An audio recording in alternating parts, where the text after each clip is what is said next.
Hi, in this video, the second of a series of three, we're going to work through page 2 of 3 in the planning Illustrator exercise.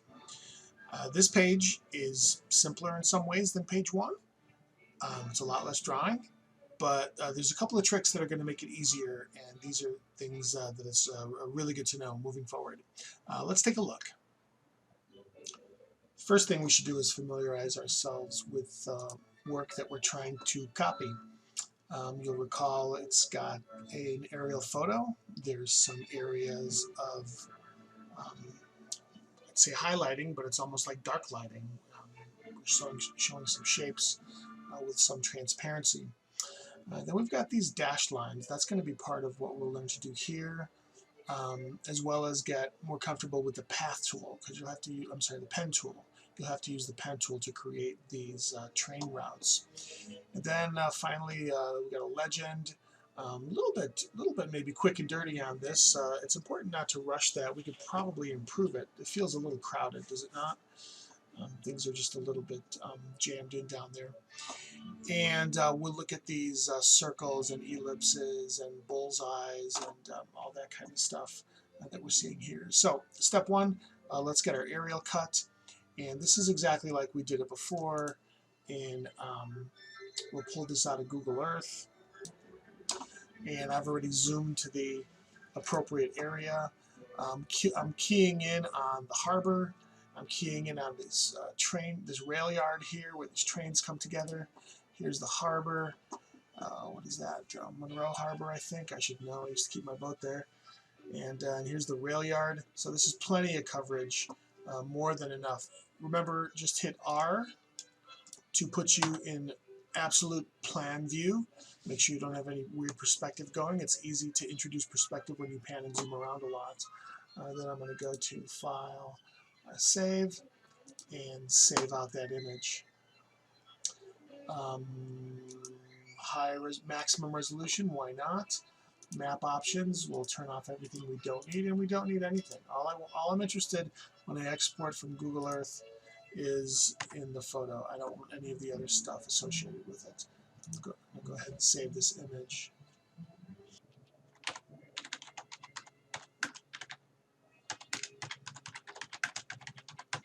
And remember I mentioned it's a good idea to get in the habit of coding the date of the photo. I forgot to check again. But I go back in and I rename my Google Earth image exports because it's a very common thing to need to know when was the photo taken. I'll go ahead and save that out. And let's spin up Illustrator. The first thing I want to do is bring in that base image. You'll see I've got these layers already set up from page 1. How Illustrator works is that the layers are constant across artboards. So however many artboards you have, the layers apply globally to the artboards. You know, you can just drag and drop images or files onto an artboard, but I'm going to use the file place command. I'm just feeling polite. And here I can select that file and place it. Notice it's on my cursor, unlike when I drag and drop in. So with this, I can just pick a point and it'll come in at full size. I'm going to Control Z to undo that and go back to File Place and show you a neat trick. While it's on my cursor, I can also click and drag. And now this is making it exactly the size that I'm defining with my cursor. And it's going to maintain the aspect ratio. It won't let me warp it. And I'll put it about there. It might save me a step of having to resize it or something. We know it's almost always the wrong size. So looking at the stats on this image, I can see its location on the page. Sometimes upper left-hand corner is more convenient for me. I can see it's 0.48 X. That's off the upper left-hand corner X. And Y 0.434. I know strictly speaking in Cartesian coordinates it should be negative 434, but this is how Illustrator works. It's page coordinates and 0, 0 is the upper left. So I can see that it's all odd numbers. This little symbol here, when I look at the width, 15 and change, height, 10 and change, This symbol in between those two locks the aspect ratio. I'm going to go ahead and lock it. If it's unlocked, you can see that if I change the size of one part of it, it'll warp the image. So it'll warp the width only and not the height. But if I lock that aspect ratio, I can resize this and it'll resize in both directions. Maintains the aspect ratio. When I say aspect ratio, I mean the ratio of the width to height. Why I want to do that is you want to get in the habit of working in rational numbers. So this is an 11 by 17 page. If I want to maintain a ½ inch margin around here, around the perimeter, I want my artwork to be actually 16 inches wide. Now, you didn't see anything happen because it was very close to 16 already. I'm going to accept that, whatever it is. I can't change it because if I do, it'll change the width also. I'm also going to assign it a ½ inch margin. That's ½ inch from the left and ½ inch from the right. And now I've got perfect ½ inch margins around 3 of the 4 sides that I needed. And we'll get to the 4th side in a bit. Actually, let's get to the 4th side now. Did I put this on the right layer? I did not. These are all locked layers, so of course it wouldn't go there. Don't forget, the way to move something from layer to layer is to select it and grab that little indicator that shows that it's selected and drag it to the layer that you want it to be on. And you can test it, turning off that layer, see if it happens, and it does. Looking back at that PDF, I can see that I need a wider margin at the bottom. If I'm going ½ inch everywhere else, this might be 1.5 inches at the bottom. So my page once again is 11 inches high by 17 inches wide. So if I want 1.5 inches at the bottom and I've already got a ½ inch at the top, that's a total of 2 inches of margin. So I need my artwork to be 11 minus 2, so that's 9. With that, I can't change that this time using the image size, because if I do change that to 9, it's going to affect the other dimension. So what I need to do is make a clipping mask. The clipping mask, I think we talked about already a little bit. If not, I'll demo it now. It's very useful, and it's non-destructive editing. And what we're going to do is draw the rectangle. That's the size we want the artwork to be. I'm going to snap to that corner, snap to this edge, something like that. I'm going to make it look like a picture frame, even though it doesn't matter what it looks like. And now I can remember that we talked about this already because I used that exact phrase. So let's say I want it to fit in that picture frame. What's the size of that picture frame? I said I needed it to be, if you don't see the width, height, and coordinates, it's under the transform button. I said I needed it to be 9 tall. Now I'm going to deselect the width and height because I don't want to, I want to adjust them separately. So holding the upper left-hand corner, I'm going to make that 9 inches. What did I do? Control Z.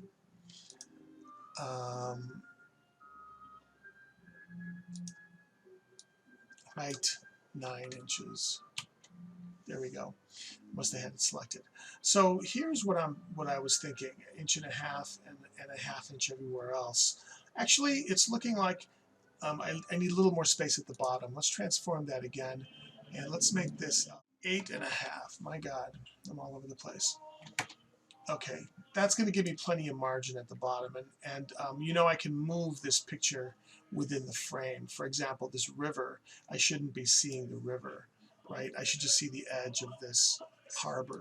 So I'm going to go ahead and select that picture, and sometimes I like to use my up arrows. If I'm moving something precisely, I'm just going to use the up arrows. Actually, that's too slow. I'm going to click and drag this up. Something more like that. That's looking a little more like it. Okay, so to make the clipping mask is a relationship. Requires 3 things. The thing to be clipped, that's our picture. The thing that's going to do the clipping, that's the frame, the rectangle I drew to the correct size that I want my image to show at, and then the relationship between the two. So I've got 2 of the ingredients. Now I'm going to select both of those. They're both selected. I'm going to right click and say make clipping mask. That's all there is to it. And the clipping mask is still, the image is still there. If I wanted to, for some God knows why, rotate it or something, you can see that it's still just visible within that clipping mask area. Control Z that to undo it. Double click to get out of this isolation mode that it kicks you in when you're dealing with the clipping mask. If I double click, go back in isolation mode, you see how this blue stripe and gray line, gray bar appears up there. I can also, of course, adjust the frame. It turns out I wanted to do like a letterbox thing or something. Maybe I wanted to rotate the frame and keep the picture straight. So all kinds of editing is still possible when you use the clipping mask. It's non-destructive. Very useful. It's so useful that it's on the right click context sensitive menu. Use it all the time. Let's look a little more closely at this placed image. Right now it's in this clipping mask relationship. I'm going to double click on that clipping mask relationship. It puts us into isolation mode where we see this gray bar and blue line. Now I can edit the individual components, which are the image and the frame.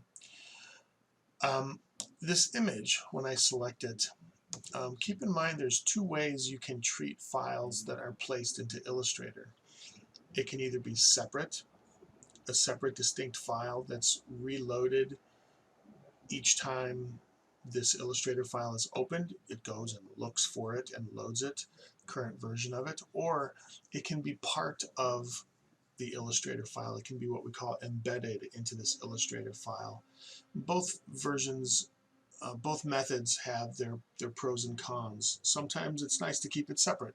Maybe I'm still editing this image in Photoshop and I want to have Illustrator load the most current version each time because I'm continually making changes on it. That's often the case, for example, if I'm working on like a report, I might be tweaking that report cover for continually until the project is done.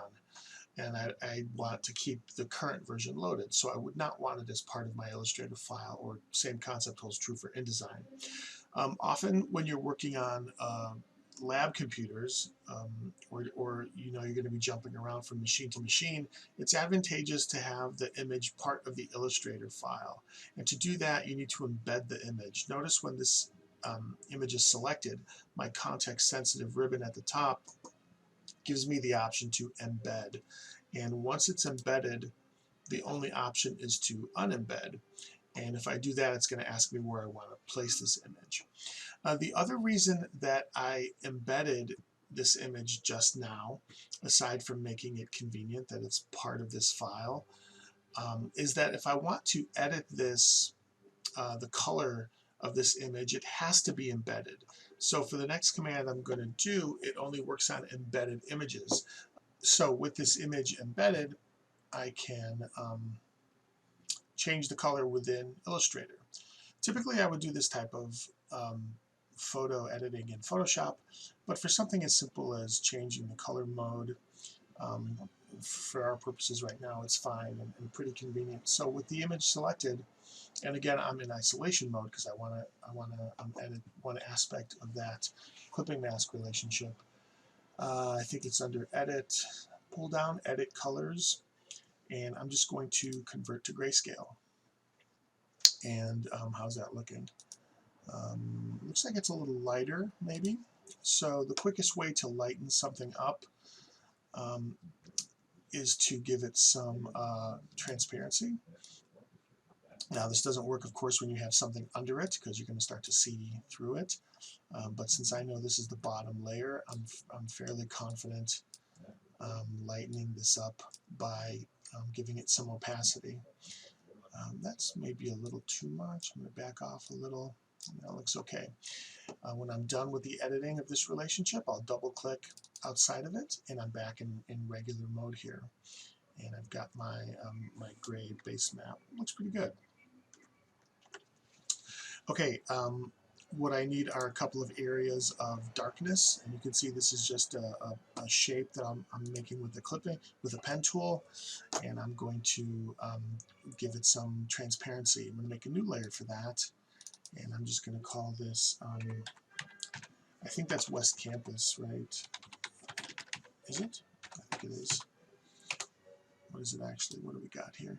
Oh, it's both campuses. So this is the campus shapes. Here's the East Campus, here's the West Campus. So these are the UIC outlines. Let's call it the UIC footprint. That layer current. I'm not gonna make you watch me draw the shape, but looking at the sample and looking at what you know about UIC, trace the correct footprint. I'm just going to go ahead and make a representative shape to demo the approach. So there's my shape. It wants to have a fill. Let's make the fill black and no stroke. And now I'm just going to ramp down the opacity. I want to turn up the transparency, if you will. And you get that nice effect of seeing the footprint. Very subtle, actually. This is my transparency. It's about there. You can still see the aerial map through it, but it's a clear delineation of this area. I'm going to lock those two layers just so they don't keep highlighting when my cursor hovers above them. So the other couple of things that we'll learn from here, so drawing these shapes with the pen tool, that's just good practice for the pen tool. So notice that we have to get some fairly tight corners. I'm going to make a new layer, and that's is that only CTA? I don't even know what's on this map. No, it looks like we've got Metra symbolized with the dash line and CTA, and then we've got some roadway as well. So do I want these on separate layers? I think I'll have all the CTA on one layer, I'll have the expressways on one layer, and I'll have the Metra on another layer. 3 layers ought to handle all this okay. I don't know that I need to put every different color CTA line on its own layer. I don't think I think that might be a little excessive. So I'm going to give this a prefix trans CTA trans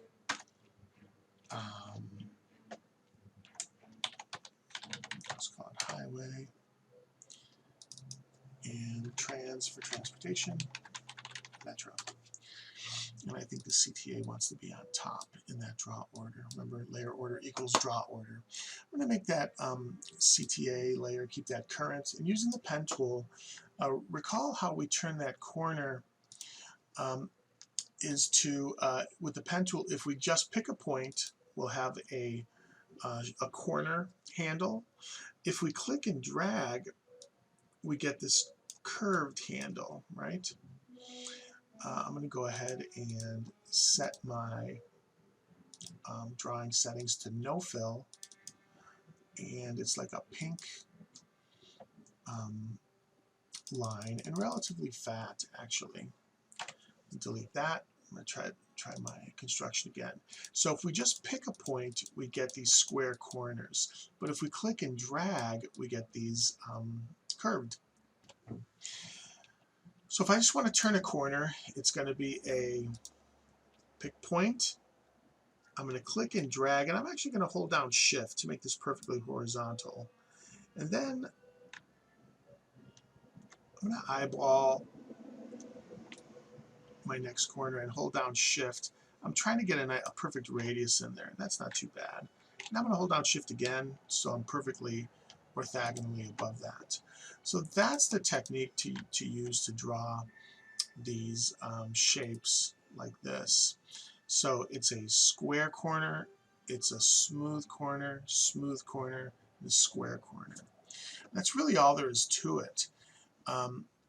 With the highways, you'll be able to trace what's there.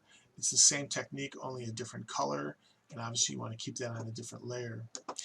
For the Metra, that gets to be a little different because we need this dashed line. So we'll draw it the same way with you know, just using the pen tool, and I'm just going to fudge in a Metra track here. Obviously, it doesn't go this way, and the Metra track is black stroke. And the key thing here are these dashed lines and the thickness. So between thickness and dash length and gap length, we want to approximate the look of their dash line here. So the line definition is on the stroke panel. You know, as I say, you can get a little bit lost in these palettes. But you can always go to the window pull down if you know what you're looking for. It looks like I have stroke open already. I just don't know where it is. Sometimes I have to turn things off and turn them back on again before I can find them. So here's my stroke panel. Let's look at some of the things that are on here. I'm going to zoom in a little bit while that works. So with a path selected, I can see right off the bat I can change how the corners and ends are treated. Do I want the line to go past that endpoint, so-called butt cap, meter joint, or a line stroke to center? This is how the endpoints are handled and how the corners are handled. Doesn't much concern me for what I'm doing here, which is fairly rudimentary, but can do. Let's look at the dash line. As soon as I select it, it kicks me into a dashed line. Well, that's pretty good, but we have to actually be a little more precise to make it. We're trying to match this dashed line. So you can see that the dashes are quite short, and it may be that let's start off just with some values. What if it's a dash of 4 and an equal gap of 4? I'm just taking a guess. That's getting there. It's maybe a little too fine. Let's try a dash of 5. And I think it's almost equal dash length and gap length. The gap is the space between the dashes. Notice that we've got the ability to make complex lines, and we'll do that on page 3. Right now, this is a simple dashed line. And if I wanted more, if I was doing something where I wanted more air between the dashes, I could do that as well by adjusting a longer gap than the dash. But I think for what we're doing, it's more or less equal. And I think if anything, maybe the stroke wants to be a little thicker. That's pretty close. It's close enough for what we're doing here. I'm going to go ahead and close that, and I'm going to call that my definition for the Metra tracks. The last thing that we're going to need to do here, this is a fairly straightforward drawing. The labels, we know how to do that. We're just going to add text, put that on its own layer. Also, let's look at the symbology, these train stations. What that is, I'll need a new layer for that too. Oh, this would be another trans layer. Trans stations, these are always going to be on top. All that is a circle. We'll just make it look like our sample. So hold down Shift to make it a circle. If I was placing it someplace, I'd hold down Alt to draw from a center. That's how we're more comfortable with circles. I'm going to eyeball the size, something like that. It's taking my dashed definition, which I don't want, although you've seen this symbol on lots of planning drawings, a lot of times for intersections. This is going to have a fill of white, a stroke of black, maybe 1 point. Actually, let's even go a little lighter, 0.5. And of course, we don't want that. We don't want a dash line in this case. Aside from the stroke panel, you can get a lot of information, all the information actually, about entities on the appearance panel. This tells you stroke fill, and it's sort of a one-stop palette where you can change all the different things that concern the appearance of entities. I'm just going to deselect that dashed line, and now we've got our solid train station symbol. Maybe that fill wants to be a little, I'm sorry, outline wants to be a little thicker. That's looking pretty close. The thing about this is I've got many of them, and what you want to do when you have a situation like this is not draw this 10 times, but make a symbol and just copy instances of that symbol. Making a symbol is actually something that's really easy to do. Let's make that second one first while we're at it. The second one looks like, I'm going to alt copy this. It's just a little bigger, and it's got another circle inside of it. So I'm going to start the circle command, hold down shift to make it a circle, alt, so I'm drawing from the center, space bar, so I can move that actually to the center.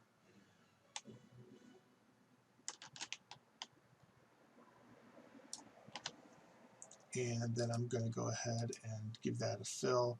And I'm not going to give this a stroke, because when you have a solid object, oftentimes you don't want to stroke it. It just changes the dimension of it. Okay, so I eyeballed that center. That's not close enough for me. I'm going to want to make sure this is snapped actually to the center. It looked close enough, but you might as well make it perfect. So that's a pretty good representation of the two symbols that we're working with here. Actually, these are a little bolder, aren't they? Both of these have a little more of a robust stroke width. We'll kick that up to maybe 2. That's looking a little more like it. All right, so to make a symbol out of this, we'll go to the window, pull down, open the symbols palette, and all you have to do is select your artwork and just drag it into the symbols palette. It's going to ask me the name, the new symbol. I'm going to call this Station 1, and it's a graphic. It's a static symbol. Registration, this is like, where's the insertion point going to be? Obviously for a round symbol, I'm going to want it to be in that center point, and I'm going to say OK. And I'm going to go ahead and do the same thing with this other symbol, and I'm going to call this Station 2, set up with the same parameters. And now what happens is I have instances of a symbol, and this is much better.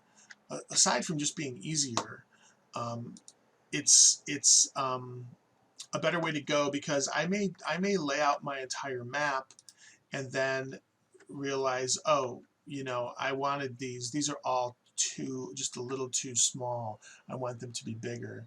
All I need to do is double click on one. They'll say, hey, you're about to edit a symbol. I'll say, yep, that's what I want to do. You can see I'm in isolation mode again. Everything else that I'm not editing is grayed out. In this case, I have a red line and the same gray bar at the top. Let's say I wanted my symbols to be bigger. I'm going to hold down Shift to maintain my constraints. I'm going to hold down Alt to scale from the center. Remember, if you don't hold down Alt, it scales it like that. Obviously, it's not what you want for a round symbol. I'm going to exaggerate the difference just to demonstrate the technique. Double click outside of it, and you see all my symbol instances have changed to the new definition. So symbols are really powerful tools for this kind of thing. Actually, they have utility far beyond this rudimentary demonstration.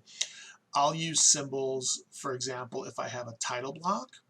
Let's say I'm doing, maybe I have on all 3 of these, I'm going to have my identity at the lower right hand corner. I'm going to make that a symbol, because if it turns out I want to change the date or something about my name or whatever, I can just change it once. If you can change something once instead of even 3 times or even twice, you're saving time. And I'm sure you can see how right off the bat this is a huge time saver. You can also resize one instance of a symbol, and if I were to edit the symbol definition again, these would all change correspondingly. So that's the basics of that's all there is to this layout. Then you'll want to set up a ledge and everything else, but those are the only new tricks that this involves. Stay organized and make sure it's neat and tidy. What about this area here in the loop? Well, the way we would handle that is by offsetting a polyline that we've drawn. Actually, I'll just draw a new one. So the loop is somewhere over here. They even drew the corners square.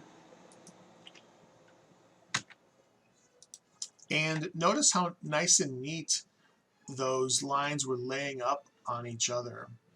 The way to get that cleanly, actually it's not so nice and neat. They've got some slop in between the lines.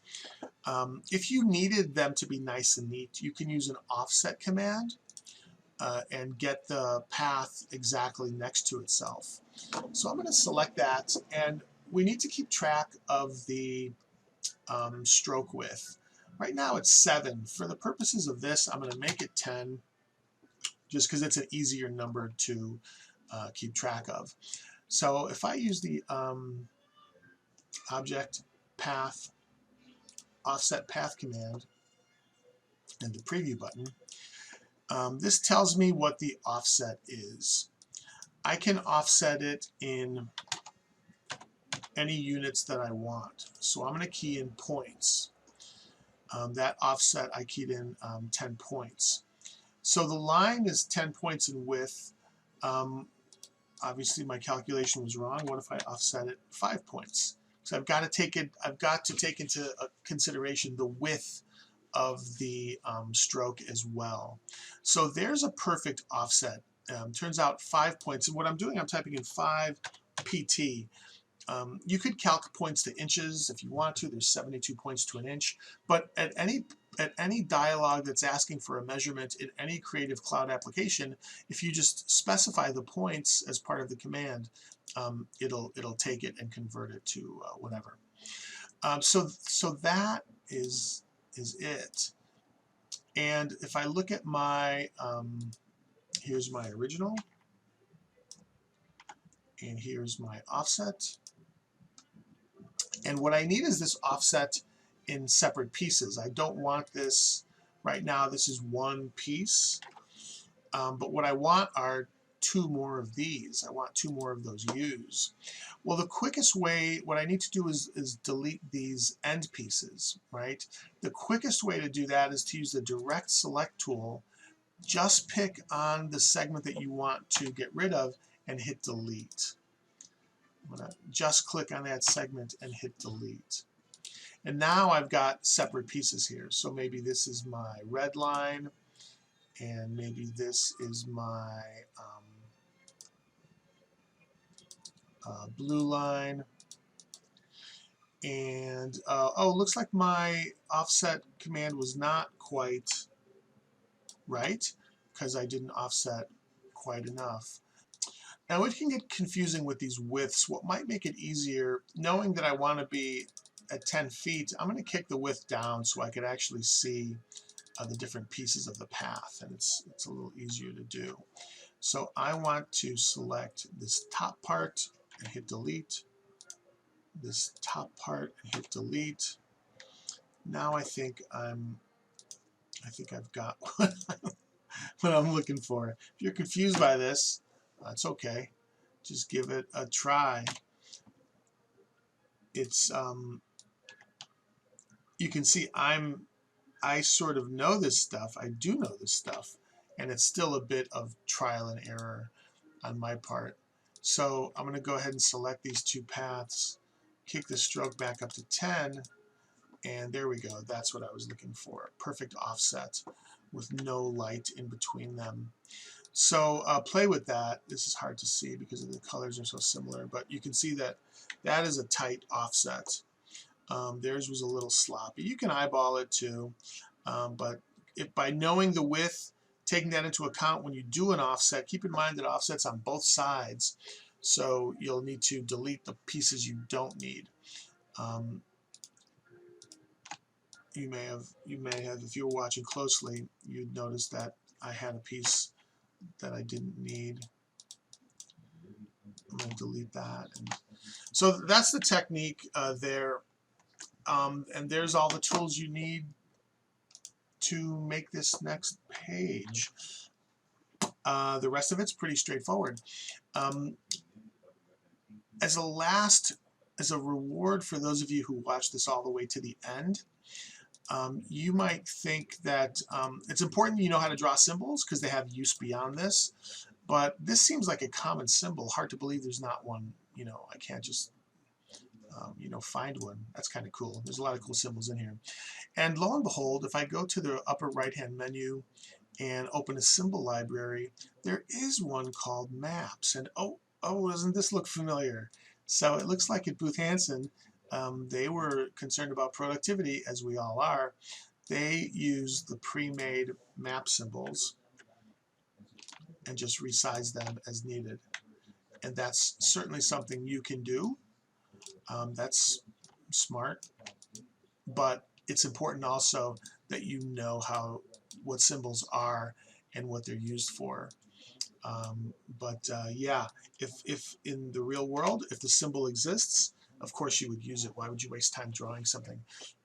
But like I said, lots of utilization beyond what we think of as basic symbols. So understand how they work. Understand that when you edit one, you're changing the definition of all of them, and that'll help you work more productively.